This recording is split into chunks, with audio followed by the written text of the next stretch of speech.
Hello friends, welcome to Kanish's Kitchen.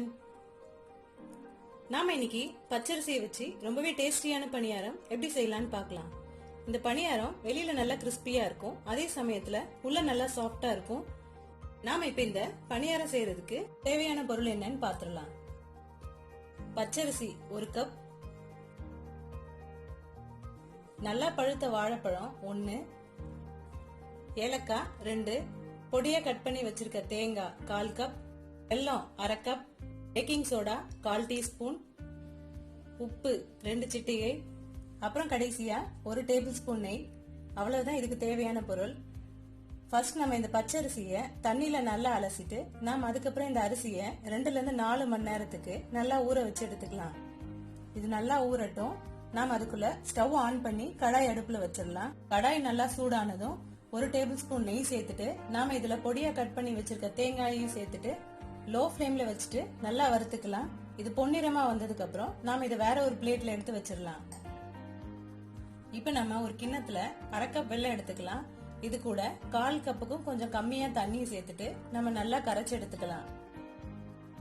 நம்ம வெல்லம் கரைக்கிறதுக்கு ரொம்பவே கஷ்டமா இருந்ததுன்னா நம்ம அடுப்பை லோ ஃப்ளேம்ல வச்சுட்டு அதுக்கப்புறம் நம்ம இந்த வெல்லத்தை நல்லா கரைச்சிட்டு வடிகட்டி எடுத்துக்கலாம்.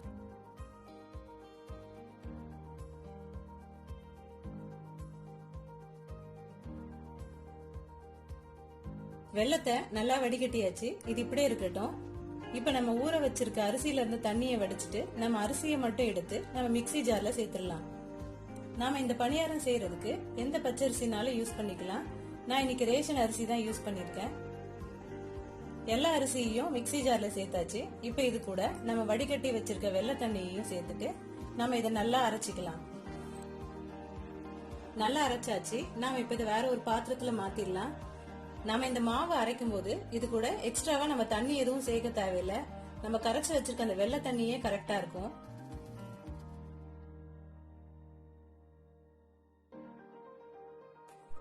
இப்ப நம்ம இதே மிக்ஸி ஜார்ல ஒரு வாழைப்பழத்தை எடுத்துக்கலாம்.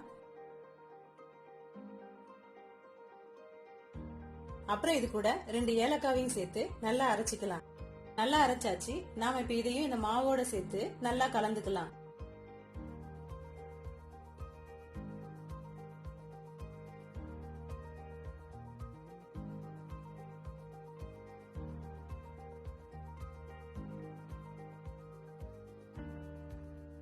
நல்லா கலந்தாச்சு. இப்ப இது கூட நம்ம வறுத்து வச்சிருக்க தேங்காவையும் சேர்த்துடலாம். அப்புறம் 2 சிட்டிகை உப்பு, அப்புறம் கடைசியா 1/4 டீஸ்பூன் பேக்கிங் சோடா, அதையும் இதோட சேர்த்துட்டு நாம இதை ஒரு வாட்டி நல்லா கலந்துட்டு அதுக்கப்புறம் நம்ம இதை தட்டு போட்டு மூடி வச்சுட்டு ஒரு 10 நிமிஷத்துக்கு நல்லா ஊற வச்சிடலாம். 10 நிமிஷத்துக்கு அப்புறம் மாவை ஒரு வாட்டி நல்லா கலந்து விட்டுட்டு நாம அதுக்கப்புறம் இதுல இருந்து பணியாரம் சுட ஆரம்பிச்சிடலாம். இப்ப நம்ம பேன்ல தேங்காய் எண்ணெயை சேர்த்துட்டு நல்லா சூடு பண்ணிக்கலாம். நல்லா சூடானதுக்கு அப்புறம் நம்ம அடுப்பை மீடியம் ஃப்ளேம்ல வச்சுட்டு நம்ம ரெடி பண்ணி வச்சிருக்க மாவுல இருந்து எடுத்து கொஞ்சம் கொஞ்சமா எல்லா குழியிலையும் ஊத்திடலாம். நம்ம தேங்காய் எண்ணெய்க்கு பதிலா ரீஃபைண்ட் ஆயில்னால யூஸ் பண்ணிக்கலாம். எல்லா குழியிலையும் மாவு ஊத்தியாச்சு. இப்ப நம்ம இது 2 பக்கமும் நல்லா வெந்து பொன்னிறமா வந்ததுக்கு அப்புறம் நாம இதை எடுத்துடலாம்.